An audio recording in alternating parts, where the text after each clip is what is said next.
Donc maintenant, on va donner la parole pour continuer notre conversation sur l'opération Avicenne, l'opération Ibn Sina.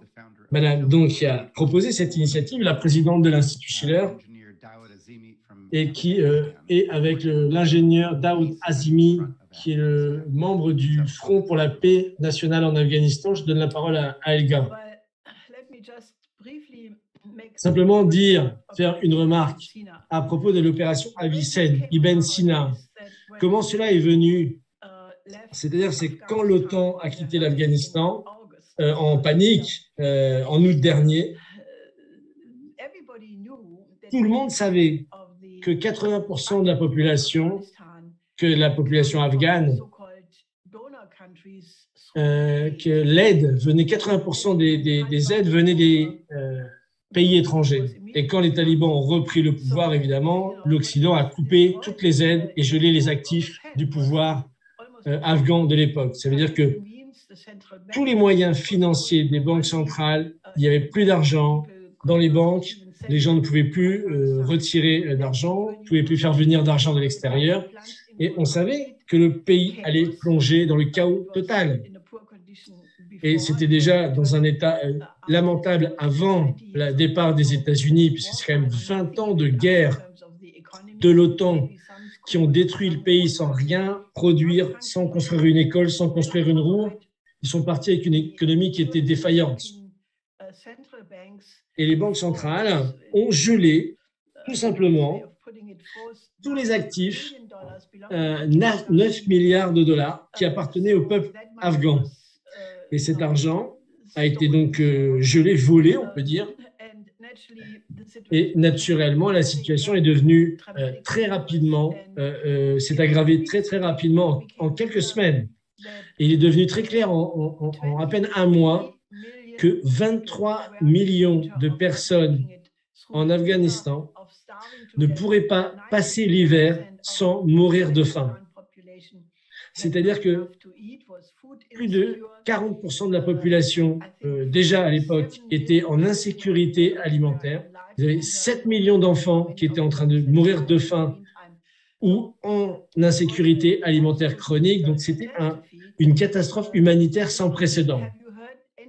Et est-ce que vous avez entendu parler à propos de ça quand vous comparez à la couverture que l'on fait en Ukraine?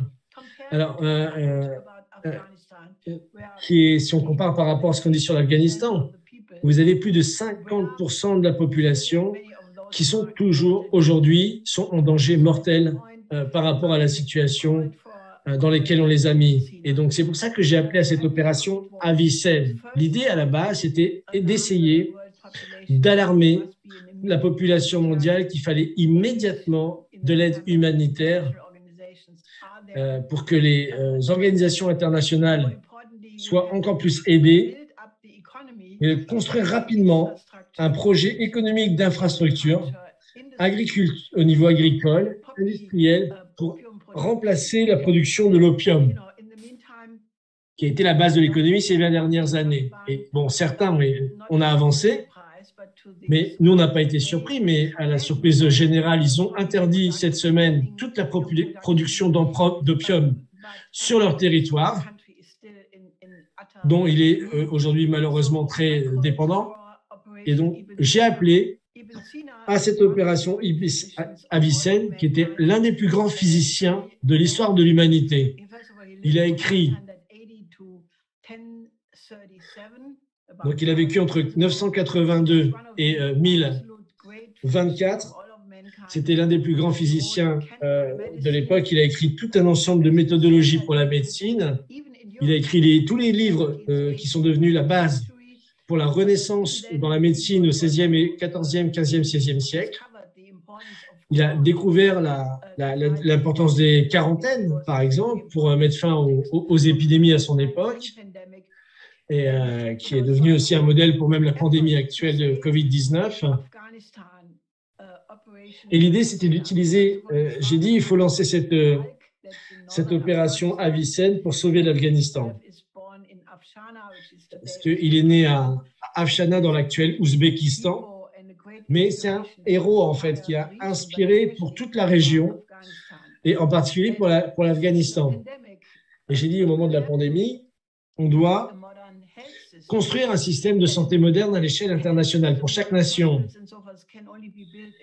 Et on peut être, ça peut être construit pour, si on peut construire ça, si seulement on a assez des infrastructures économiques de base, si on a l'eau potable, l'électricité en quantité suffisante. Et donc, je dois dire qu'Avicenne était également un grand philosophe. Il a découvert des conceptions très importantes sur, par exemple, il a prouvé l'immortalité de l'âme. Donc, il a écrit un livre très important là-dessus qui s'appelle le livre de la guérison de l'âme, sur justement sur l'éternité du monde. Et vous savez, il parlait déjà de la théorie du Big Bang, enfin, il ne parlait pas de ça à l'époque, mais il posait des questions scientifiques de l'éternité du monde. Est-ce que le monde avait un début? Est-ce qu'il n'avait pas de début? Est-ce qu'il était éternel? Et donc, c'est plus tard que certaines des questions qui se posaient ont pu être répondues avec les télescopes et les technologies modernes. Donc, c'était quand même de très complet. Dante, Cusa, Nicolas de Cuse, beaucoup d'autres se sont inspirés, en fait, l'ont tous considéré comme l'un des plus grands philosophes et scientifiques de l'histoire universelle. Et je voulais qu'on donne cet exemple pour sauver l'Afghanistan. Le nom, justement, de ce grand physicien et de ce grand philosophe, c'était important parce que quand un pays plonge en enfer, comme c'est le cas de l'Afghanistan aujourd'hui qui plonge en enfer, on a besoin d'une inspiration qui nous reconnecte avec la grande tradition du passé pour recréer l'espoir, en fait, d'un futur meilleur. Et cette région du monde qu'on appelait ce qu'on appelait à l'époque la région des 1000 villages, des 1000 villes, et qui était vraiment un endroit de renaissance où la science, aujourd'hui où passe l'initiative des nouvelles routes de la soie, il y avait tout un courant scientifique, philosophique, qui réfléchissait justement à l'émergence d'une nouvelle humanité, déjà à l'époque, d'une meilleure image de l'homme. Et ça, c'était déjà le cas à l'époque. Et la Renaissance, bien sûr, dans le domaine médical. Donc, il y a eu des développements positifs, pas de l'Occident, malheureusement, pas des États-Unis, pas de l'Europe, pas tous les pays qui étaient là avec l'OTAN pendant 20 ans, qui ont fait rien du tout, enfin, qui ont fait très peu, voire rien du tout. Mais il y a eu 2 conférences très importantes.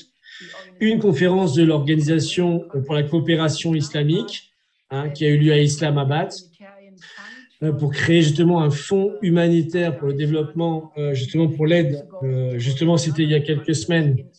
Et il y a eu une autre conférence qui a eu lieu dans une province de Chine, justement où les pays frontaliers de l'Afghanistan se sont rencontrés ensemble pour discuter d'une politique de développement infrastructurel régional qui incluait l'Afghanistan. Donc, il y a, heureusement, des choses qui vont dans le bon sens.